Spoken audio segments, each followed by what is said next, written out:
अमरीकी सदर Donald Trump का ईरानी तवानाई तनसीबात पर हमले मजीद 10 दिन के लिए रोकने का ऐलान। कहते हैं ईरान की दरख्वास्त पर तवानाई तनसीबात पर हमले 6 अप्रैल तक मुलतवी किए।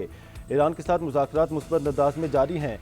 काबीना इजलास से खिताब करते हुए ट्रंप का कहना था, ईरान अब डील के लिए भीख मांग रहा है। ईरानियों के पास जंग बंदी का मौका है, वरना हम उनके लिए भयानक ख्वाब साबित होंगे। मजीद कहा, ईरान से मुआहदा करूंगा या नहीं मैं खुद नहीं जानता। ईरानी अगर कहते हैं कि वो मुज़ाकरात नहीं कर रहे तो ये दुरुस्त नहीं। हम B-2 बमबार तैयारों से हमला न करते तो ईरान 2 हफ्ते में एटमी हथियार बना चुका होता। ट्रंप का एक बार फिर नेटो से भी शिकवा। कहा, हम नेटो से शदीद मायूस हैं। अमेरिका को नेटो से किसी मदद की ज़रूरत नहीं। मैंने 25 साल पहले भी कहा था, नेटो कागजी शेर है।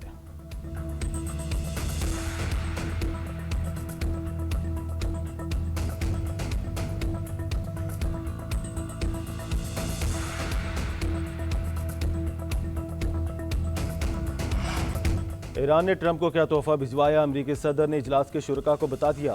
कहा, गुज़श्ता रोज़ जिस तोहफे का मैंने जिक्र किया वो पाकिस्तानी परचम बरदार ऑयल टैंकर्स थे जो आबनाए हुर्मत से गुजर कर हमारे पास आए। इसके बाद मजीद 2 ऑयल टैंकर्स हमें भिजवाए गए। इन टैंकर्स के बाहिफाजत गुजरने से वाज़ी होगा कि हम सही लोगों के जरिए डील कर रहे हैं। इन टैंकर्स का आबनाए हुर्मत के दरमियान से गुजरना और हमारे पास आना खैर सगाली का पैगाम था।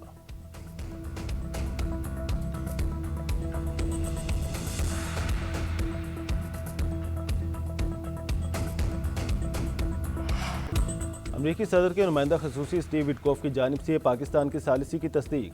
विटकॉफ का कहना है कि अमरीका की जानिब से ईरान को तजावीज़ पाकिस्तान के जरिए भिजवाई गईं। इस मामले में पाकिस्तान मुज़ाकरात कार का किरदार अदा कर रहा है। ये डील कामयाब होती है तो ईरान के लिए बतौर मुल्क अच्छा होगा। ईरान को भिजवाई गई लिस्ट के साथ साथ ये बता दिया गया है कि अमरीका से मुतालिक गलत अंदाजे मत लगाना। उधर नायब वज़ीर आज़म इसहाक डार का कहना है, अमरीका और ईरान के दरमियान बिलवास्ता राब्ते पाकिस्तान के जरिए जारी हैं। मशरिक़ वुस्ता में जारी तनाज़े के खात्मे के लिए अमन मुज़ाकरात से मुताल्लिक़ गैर ज़रूरी क्या सराहियाँ की जा रही हैं। पैगामात का तबादला पाकिस्तान के जरिए हो रहा है। अमरीका ने 15 नुकात पेश किए जिन पर ईरान गौर कर रहा है। पाकिस्तान खित्ते में अमन के फ़रोग़ के लिए पुरअज़्म है।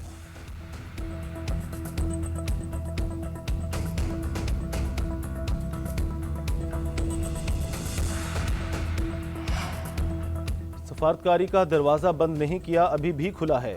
ईरानी सीनियर ओहदेदार की बरतानवी खबरसां एजेंसी से गुफ्तगू। कहा, ईरान ने पाकिस्तान के जरिए पहुंचाई गई अमरीकी तजावीज़ का जायज़ा लिया है। हम समझते हैं अमरीकी तजावीज़ एकतरफ़ा और गैर मुनासिब हैं। वाशिंगटन हकीकत पसंदी का मुजाहरा करे तो आगे बढ़ने का रास्ता निकल सकता है। ईरानी न्यूज़ एजेंसी ने बताया कि तेहरान ने अमरीका के 15 नुकाती अमन मनसूबे का जवाब दे दिया है। अब इसे अमरीका के जवाब का इंतजार है। उधर व्हाइट हाउस के ओहदेदार ने CNN से गुफ्तगू में कहा कि अभी सूरत हाल पॉइंट ऑफ नो रिटर्न तक नहीं गई। आने वाले दिनों में होने वाली मीटिंग जंग के खात्मे के लिए है।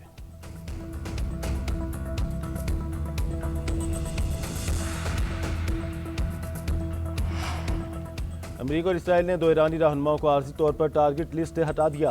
ईरानी पार्लियामेंट के स्पीकर मोहम्मद बाकिर कालबाफ और वज़ीर ख़ारजा अब्बास इराक़ची का नाम हटाया गया है। राइटर्स के मुताबिक दोनों रहनुमाओं को पाकिस्तान की दरख्वास्त पर टारगेट लिस्ट से निकाला गया। अमरीकी अखबार वॉल स्ट्रीट जर्नल की रिपोर्ट में कहा गया कि इक़दाम मुज़ाकरात की राह हमवार करने के तनाजुर में किया गया है। सारिस फौरी मुज़ाकरात के लिए कायल करने की कोशिश कर रहे हैं। फ़रीक़ैन में बड़े इख्तिलाफ़ात के बाइस इन मुज़ाकरात की कामयाबी के इम्कानात कम हैं।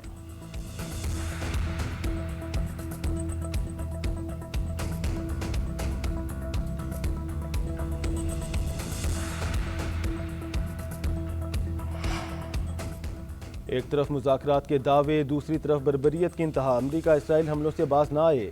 इसराइल का ईरानी बहरिया के कमांडर की शहादत का दावा। सियोनी तैयारों ने यूनिवर्सिटी पर मिसाइल दाग दिए। शिराज में बमबारी, 2 अफराद शहीद। कई मकामात पर आग भड़क उठी। तेहरान, मशहद और अस्फहान में भी धमाके। रिहायशी इमारतों पर बमबारी, मजीद 7 शहरी शहीद। जंग के आगाज से अब तक शोहदा की तादाद 1937 हो गई। 212 बच्चे, 40 ख़वातीन शामिल हैं। अमरीकी सेंटकॉम के मुताबिक अब तक ईरान में 10,000 अहदाफ को निशाना बनाया गया। तेहरान में पाकिस्तानी सफारतखाने के अतराफ में भी इसराइली तैयारों की बमबारी। पाकिस्तानी सफारतखाने का अमला महफूज रहा।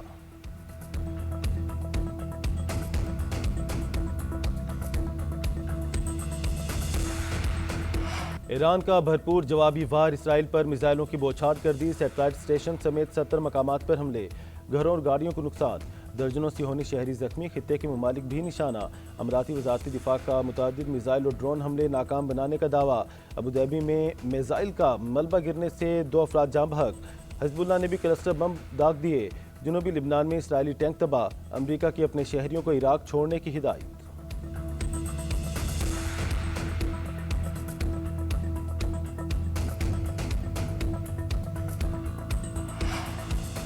मशरिक़ वस्ता में अमरीकी फ़ौजी अड्डों पर गैर मामूली सूरत हाल, अमरीकी फ़ौजी वर्क फ्राम होटल पर मजबूर।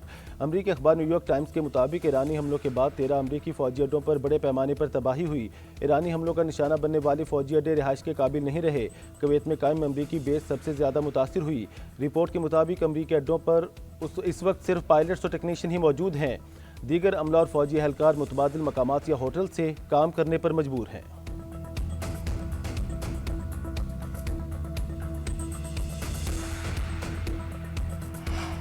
ईरानी वज़ीर ख़ारजा अब्बास इराक़ची का कहना है, जंग के आगाज़ से अमरीकी फ़ौजी खलीजी ममालिक के अड्डों से भागकर होटल्स और दफातर में छुपे।